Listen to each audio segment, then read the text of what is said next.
আজকের এই সাইকেল শোভাযাত্রা বড়রা ডান দিকে থাকবো, ছোটরা বাম দিকে থাকবো।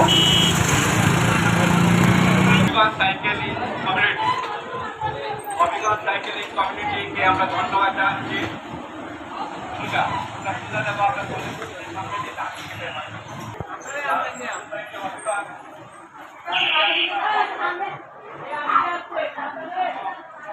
আমরা সেগুলো চাই না। আমাদের যে বান, বন্যা, খরা এবং খাদ্য নিরাপত্তার যে সমস্যাগুলো সৃষ্টি হচ্ছে সেটা হচ্ছে জলবায়ু পরিবর্তনের কারণে। একটা হচ্ছে যে বৈশ্বিক জলবায়ু পরিবর্তন, আরেকটা হচ্ছে আমাদের নিজেদের মাধ্যমে আমরা অনেকগুলো ক্ষতি করে ফেলি, আমরা নিজেরা জানি না।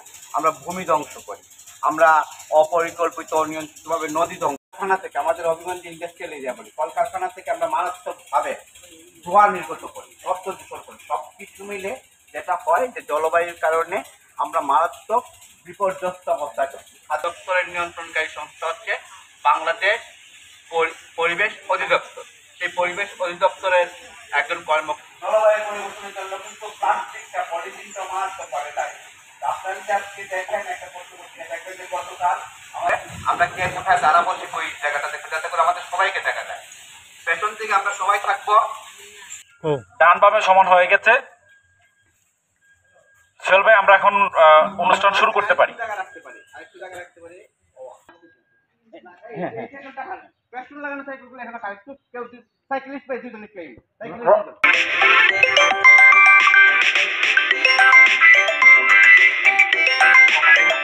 আমরা যতটুকু পারি আমাদের চেষ্টা করতে হবে। আমাদের খাল, নদী, জলাশয়, নদী এগুলো রক্ষা করতে হবে, গাছপালা রক্ষা করতে হবে, পাহাড় রক্ষা করতে হবে।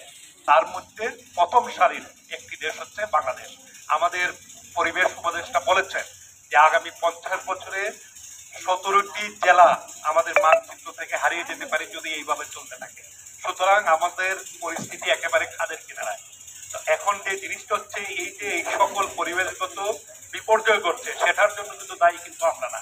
যে সকল দেশ শিল্পোন্নত, যে সকল দেশ বেশি কয়লা ভিত্তিক বিভিন্ন ইন্ডাস্ট্রি এবং বিদ্যুৎ উৎপাদন কেন্দ্র ব্যবহার করে, এবং যে সকল দেশ এই ভূগর্ভস্থ তেল এবং গ্যাস উত্তোলন করে, যেটাকে আমরা বলি জীবাশ্ম জ্বালানি, এবং যে জ্বালানিগুলো একবার ব্যবহার করা যায়, এটা দ্বিতীয়বার কোনো ব্যবহার নাই, সেই সকল জ্বালানি ব্যবহারের ফলে এই কার্বনের মাত্রা বাড়ছে, এবং কার্বনের মাত্রা বাড়াতে গ্রিন হাউস গ্যাসের পরিমাণ বাড়ছে, এবং আমাদের যে উপরের যে একটি স্তর অর্থাৎ সূর্যের আলো অনেকগুলো স্তরে কিন্তু বাধামুক্ত হয়ে আসে আমাদের ভূমিতে।